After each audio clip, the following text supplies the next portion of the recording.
Apa kata Alkitab tentang dunia roh? Kita sudah sampai pada seri yang kelima.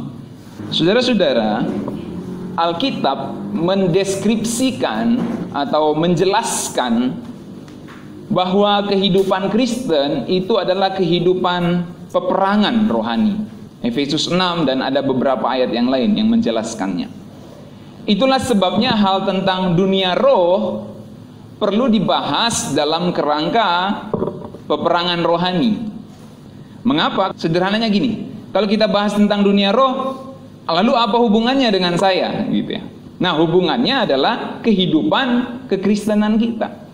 Bahwa kehidupan kita adalah kehidupan peperangan rohani. Itu yang Alkitab katakan.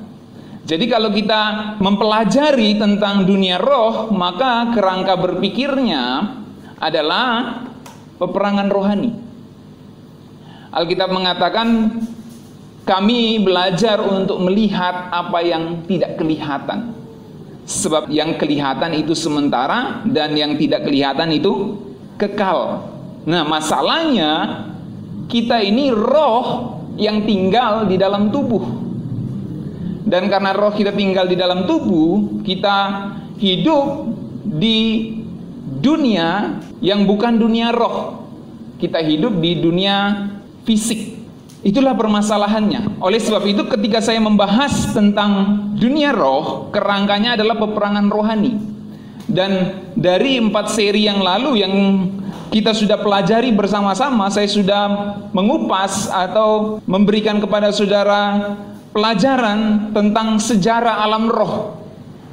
Nah, untuk apa belajar sejarah alam roh? Dalam rangka kita mempraktikannya atau menerapkannya dalam kehidupan kekristenan kita, yaitu peperangan rohani. Sama seperti untuk apa kita belajar lokasi alam roh? Dalam kerangka atau dengan tujuan kita menerapkannya dalam kehidupan kita, yaitu konteks peperangan rohani. Itu maksudnya, ya, kerangka yang saya maksud. Lalu kita belajar penampakan alam roh dan makhluk roh. Kalau saya boleh ulang secara singkat, sejarah alam roh, pada awalnya Allah menciptakan seluruh alam semesta, fisik dan metafisik itu semuanya baik. Tapi kemudian Lucifer berdosa bersama roh-roh jahat lainnya, bersama malaikat lainnya maksud saya, sehingga Tuhan memberikan misalnya seperti wilayah seini aja, ya, sebesar ini untuk Lucifer misalnya. Misalnya kalau kita boleh angkakan, misalnya ya, 1/3 atau jauh lebih kecil lagi lah, 1/9 dari seluruh alam semesta. Sangat kecil sekali, ya. Itulah wilayah pemerintahan Lucifer.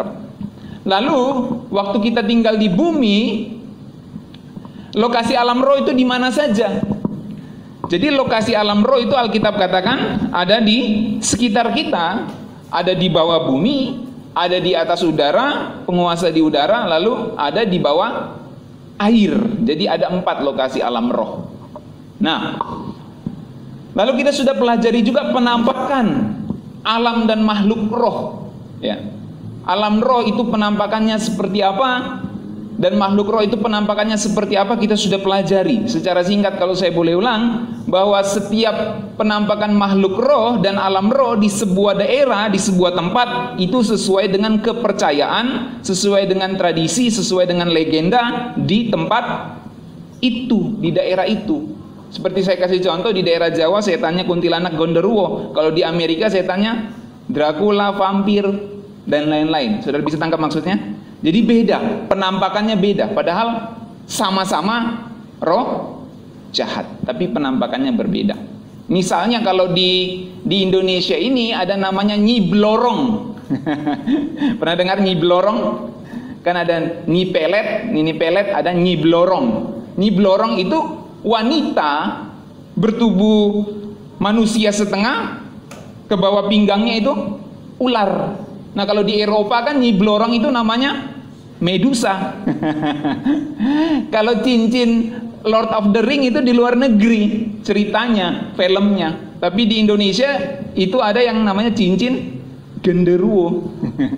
Jadi penampakan alam roh dan penampakan makhluk roh itu sesuai dengan kepercayaan atau legenda setempat. Lalu kita melihat juga, sempat saya berikan informasi soal perbandingan waktu di alam roh dan fisik. Ya, ini menarik untuk kita ketahui. Kalau Alkitab katakan ya, 1000 tahun bagi manusia sama dengan satu hari Allah. Ya. Jadi 1000 tahun manusia itu sama dengan 1 hari bagi Allah. Nah, rupanya ketika kita belajar tentang alam roh, apa yang Alkitab katakan ini selain bisa berarti figuratif ya, ini juga bisa berarti hurufiah. Memang seperti inilah.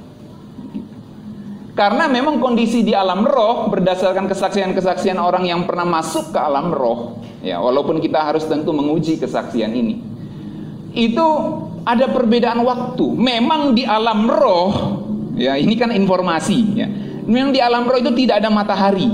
Jadi waktu di alam roh itu bukan berdasarkan pergantian matahari, tapi berdasarkan kekuatan dari setiap roh jahat, setiap level. Makanya kita tahu dalam dunia kebatinan itu ya, mereka mengenal ada level-level jin, level-level roh jahat.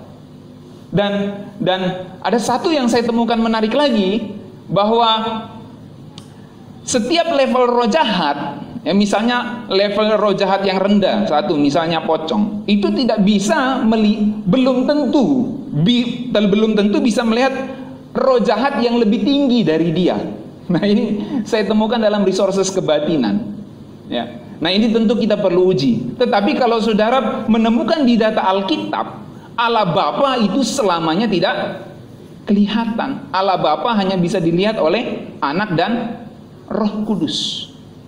Jadi waktu saya membaca resources kebatinan ini, saudara, dan mereka mengatakan bahwa misalnya jin level 1 itu belum tentu bisa melihat jin level 7. Jin itu ada dalam Alkitab, itu roh jahat juga yang jadi jin. Alkitab mengatakan ada jin. Dan kalau kita lihat bahasa aslinya, jin itu menunjuk kepada makhluk yang berbulu. Kalau kita lihat bahasanya, jadi kata jin itu menunjuk pada makhluk yang berbulu. Tidak heran kalau saudara lihat resources kebatinan juga ada setan-setan yang berbulu. Waktu ada seorang masuk ke alam roh, dia melihat ada makhluk-makhluk berbulu, ada yang bermata 3, ada matanya di sini, ada matanya di sini, dan lain-lain. Itu macam-macam. Ya, saya sudah pelajari juga. Jadi ada perbandingan waktu di alam roh. Bukan cuma soal waktu, tetapi soal level bisa melihat alam makhluk yang lainnya. Itulah sebabnya malaikat Tuhan, serafim dan kerubim itu tidak boleh melihat kemuliaan Allah. Waktu mereka melihat kemuliaan Allah, mereka mati.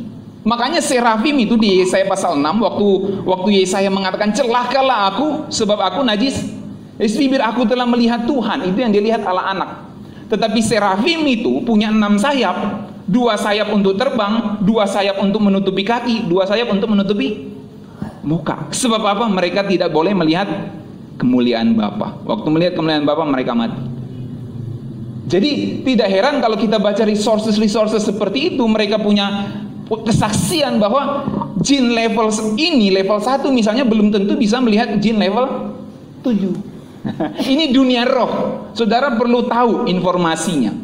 Just informasi. Saudara boleh percaya atau tidak, tetapi apa yang saya pelajari, saya bandingkan dengan data Alkitab. Sebab saudara belum tentu mendengar ini dari hamba Tuhan manapun. Ya. Waktu saya bandingkan dengan data Alkitab, demikianlah adanya. Nah, itu soal lihat melihat, ya. Lihat melihat. Kalau soal waktu, ya, ada satu kesaksian yang saya baca di resources kebatinan. Itu misalnya seseorang pergi 1 jam di alam roh, kan dia sebelum pergi merogoh sukmo, kalau istilah modernnya itu, istilah baratnya astral projection, ya. Jadi ada satu ilmu dalam kebatinan, itu namanya merogoh sukmo. Ini bahasa Jawa. Ya. Sukmo itu roh, salah satu bagian roh manusia. Kalau dalam teologi Islam, ya, ini kan saya sudah baca resources, saya kasih sampaikan kepada saudara saja. Dalam teologi Islam itu ada 9 roh manusia. Jadi 9 roh manusia ini punya roh manusia ini punya 9 lapisan. Ada namanya roh idofi. Nah, ada yang namanya roh sukmo ini dalam bahasa Jawa. Jadi sukmo ini kalau dia keluar dari tubuh, tubuhnya ini tidak mati. Memang nafas berhenti, tetapi aliran darah tetap jalan. Ya, nafas berhenti tapi aliran darah jalan. Ini sukmo. Roh ini yang bisa pergi ke dunia roh, tapi tubuhnya ini tidak mati. Tapi kalau orang sentuh tubuhnya atau dia pindahkan, rohnya pangling, rohnya bingung, akhirnya mati orang itu. Akhirnya rohnya terjebak. Itu kesaksian-kesaksian. Jadi dalam dunia kebatinan ada yang namanya istilah merogoh sukmo. Kalau istilah kerennya di dunia barat itu namanya astral projection. Nah, ini just informasi saudara ya. Tapi ini penting juga untuk saudara ketahui. Jadi waktu seseorang merogoh sukmo atau astral projection ini biasa lambangnya itu nenek sihir pakai sapu.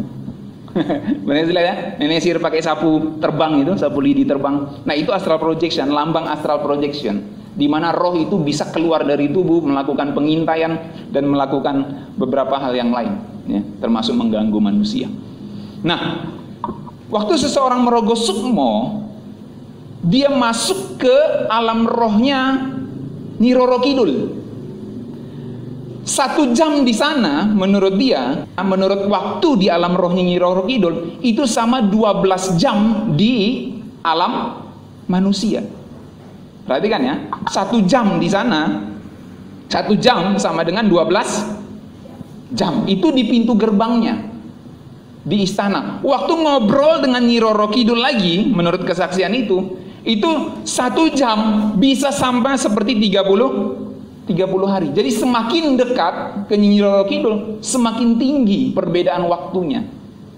Makanya tidak heran kalau kita keluar angkasa, ada perbedaan waktu bumi dengan waktu luar angkasa, ya kan? Sains juga membuktikan itu kan, ada perbedaan waktu.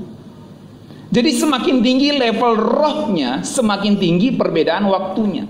Dan kalau Alkitab mengatakan 1000 tahun bagi manusia sama seperti 1 hari bagi Allah, itu ada tersembunyi misteri dunia roh di situ. Ya. Jadi memang di dunia roh itu memang ada perbedaan waktu. Sekali lagi di dunia roh tidak ada matahari. Perbedaan waktunya berdasarkan frekuensi dari kekuatan makhluk roh itu. Level 1 atau level 7. Nah misalnya dia masuk ke dunia jin yang lain lagi. Orang yang merogoh sukmo ini rohnya pergi ke jin yang level rendah. Itu 1 jam tidak sampai 12 jam di manusia. 12 hari di manusia, 12 jam di manusia. Itu cuma beberapa menit, cuma misalnya perbedaan 1 jam saja. Seperti itu ya. Nah, itu sesuai levelnya. Itu just informasi supaya saudara tahu. Lalu sehubungan dengan itu, itulah sebabnya banyak orang yang melakukan astral projection itu bisa lebih cepat tua. Lebih cepat tua. Makanya penyihir-penyihir itu saudara ya, atau dukun-dukun itu lebih kelihatan cepat tua. Ya, kecuali dia pakai pelet dan lain-lain. Karena dia sering berhubungan dengan dunia roh, ada perbedaan waktu itu. Nah, itu akibatnya. Lalu cara masuk ke alam roh kita sudah pelajari, salah satunya tadi dengan merogoh sukmo. Nah, kita tidak boleh seperti itu dan kita tidak seperti itu. Kristen tidak mengajar seperti itu. Dan memang tubuh ini juga bisa masuk ke alam roh. Makanya Henok dan Elia secara fisik itu masuk ke surga alam roh. Makanya Rasul Paulus juga bingung waktu dia diangkat ke Firdaus, tingkat yang keberapa? Tingkat yang ke 7 atau 3? Dibaca lagi di Korintus ya. Dia diangkat ke Firdaus, maka dia bingung. Yang pergi ke sana itu tubuhku, di luar tubuh atau di dalam tubuh. Jadi memang artinya orang bisa masuk ke alam roh dengan tubuh fisik, juga bisa masuk ke alam roh dengan rohnya saja. Tubuhnya tinggal di dunia fisik ini, rohnya masuk ke alam roh, atau tubuhnya masuk sekaligus ke alam roh. Makanya kalau saudara dengar cerita, walaupun tidak semua cerita kita bisa percayai, tapi kalau saudara dengar cerita ada anak diculik masuk ke alam jin, itu bisa jadi benar. Bisa jadi, tidak semua cerita benar saya katakan, tapi bisa jadi benar. Diculik baru dikembalikan 1 bulan misalnya di alam roh, lalu dikembalikan ke bumi di alam fisik. Itu bisa benar saudara, karena memang fisik itu bisa masuk ke alam roh. Nah, tidak semua cerita benar saudara, silakan pertimbangkan sendiri, tapi itu bisa ya, bisa. Nah, oleh sebab itu kalau 1 kali kelak kita melayani Tuhan, saudara kan jemaat Tuhan, orang Kristen, satu kali ada orang minta tolong kepada saudara, "Allah tolong doakan orang saudara saya yang sedang diganggu roh jahat." Saudara sudah bisa ngerti karena sudah dapat pelajaran rohani ini, ya. Itu juga tujuan saya, bukan cuma saudara bisa tahu, tapi saudara bisa melayani orang, menolong orang lain yang siapa tahu saudara tidak tahu, yang siapa tahu satu kali kelak saudara bertemu dengan orang-orang yang mengalami pergumulan dengan dunia roh jahat. Saudara bisa menolong mereka. Nah, nanti saya akan beritahu dalam pelajaran-pelajaran selanjutnya. Lalu kita belajar juga pemerintahan roh jahat. Ada Lucifer, ada roh-roh jahat, dan ada level-level pemerintahan roh jahat. Penguasa udara, penguasa bawah tanah, dan lain-lain. Nah, hari ini saya mau bahas satu lapis dari dunia roh, yaitu dunia orang mati. Secara singkat saja. Oke, next.